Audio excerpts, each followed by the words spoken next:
വാഗ്ദാനങ്ങൾ പെരുമഴയായി പെയ്യുമ്പോഴും വികസനത്തിന്റെ കാര്യത്തിൽ കോതമംഗലം മേഖല ഇരുട്ടിൽ തപ്പുകയാണെന്ന് NDA സ്ഥാനാർത്ഥി അജി നാരായണൻ പറഞ്ഞു. KCVക്ക് അനുവദിച്ച പ്രത്യേക അഭിമുഖത്തിലാണ് അദ്ദേഹം ഇക്കാര്യം വ്യക്തമാക്കിയത്.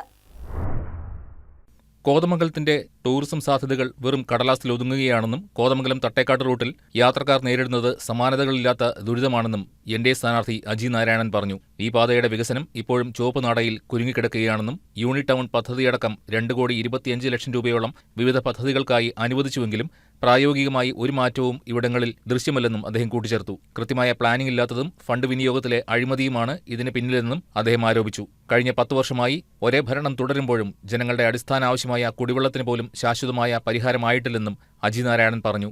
കോതമംഗലത്തെ സംബന്ധിച്ചിടത്തോളം അടിസ്ഥാനപരമായിട്ട് നിരവധി പ്രശ്നങ്ങളുള്ളൊരു ടൗണാണ് കോതമംഗലം. അതോടൊപ്പം തന്നെ വനങ്ങളാൽ ചുറ്റപ്പെട്ട് കിടക്കുന്ന നിരവധി പ്രദേശങ്ങൾ, ആ പ്രദേശങ്ങളിലെല്ലാം വന്യജീവി ശല്യങ്ങളും അതോടൊപ്പം തന്നെ കർഷകർ നട്ട് നനച്ച് വളർത്തി ഉണ്ടാക്കുന്ന ആദായങ്ങൾ ആദായം എടുക്കേണ്ട സമയമാകുമ്പോൾ വന്യജീവികളുടെ ആക്രമണത്തിൽ അത് എടുക്കാൻ പറ്റാതെ, നമുക്ക് ഉപയോഗിക്കാൻ പറ്റാതെ കർഷകർ അത്യന്തം ദുരിതം അനുഭവിക്കുന്നൊരു സ്ഥലമാണ് ഈ കോതമംഗലം. അതിൻ്റെ നേർ ചിത്രമാണ് ഞാൻ. എന്നെ സംബന്ധിച്ചിടത്തോളം എനിക്ക് കുട്ടമ്പുഴ എന്ന് പറയുന്ന സ്ഥലത്ത് എൻ്റെ ചിഹ്നമായ തെങ്ങും തോപ്പാണ് എൻ്റെ ഉപജീവന മാർഗം. ഏതാണ്ട് 500ഓളം തെങ്ങ് നട്ട ഞാൻ ഇന്ന് 250 താഴെ തെങ്ങ് എനിക്കുള്ളൂ.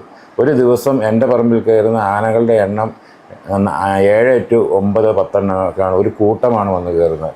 നാട്ടിൽ തൊഴിലില്ലാത്തതും സ്വന്തമായി സംരംഭങ്ങൾ തുടങ്ങാൻ വേണ്ട സാഹചര്യമില്ലാത്തതും കാരണം യുവജനങ്ങൾ കൂട്ടത്തോടെ വിദേശ രാജ്യങ്ങളിലേക്ക് കുടിയേറുകയാണ്. ഒരു സ്പോർട്സ് ഗ്രൗണ്ട് പോലും നിർമ്മിക്കാൻ കഴിയാത്തത് കോതമംഗലത്തെ കായിക പ്രേമികളെ നിരാശരാക്കിയിരിക്കുകയാണ്. ഈ സാഹചര്യത്തിലാണ് അഴിമതിരഹിതമായ ഒരു ഭരണം ഉറപ്പു നൽകിക്കൊണ്ട് BJP ഒരു പുതിയ നേതൃത്വത്തെ രംഗത്തെത്തിക്കുന്നതെന്നും അദ്ദേഹം കൂട്ടിച്ചേർത്തു. ഇതിന് മാറ്റം വരണമെങ്കിൽ ഇച്ഛാശക്തിയും ദീർഘവീക്ഷണമുള്ള ഗവൺമെൻറ്റുകളും അതോടൊപ്പം തന്നെ വ്യക്തികളും ഇവിടെ വരണം. കോതമംഗലം മുനിസിപ്പാലിറ്റിയിലെ ഒരുത്തരും ചിന്തിച്ചില്ല ഒരു NDAയുടെ ഒരു കൗൺസിലർ അല്ലെങ്കിൽ BJPയുടെ ഒരു കൗൺസിലർ അതിൻ്റെ ഉള്ളിൽ കയറി വന്ന് സത്യപ്രതിജ്ഞ ചെയ്യുന്നത് ചിന്തിച്ചില്ല.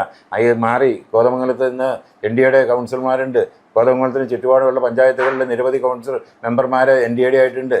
5 വർഷം കൊണ്ട് കോതമംഗലത്തെ ഒരു വികസന ഹബ്ബാക്കി മാറ്റുമെന്നും യുവാക്കൾക്കായി കൂടുതൽ തൊഴിൽ മേഖലകൾ സൃഷ്ടിക്കുമെന്നും അജി നാരായണൻ KCV ന്യൂസിനോട് പറഞ്ഞു. കൂടാതെ പൊതുശ്മശാനം അടക്കമുള്ള ജനകീയ ആവശ്യങ്ങൾ ഉടനടി പരിഹരിക്കുമെന്നും അദ്ദേഹം പറഞ്ഞു. News desk KCV news.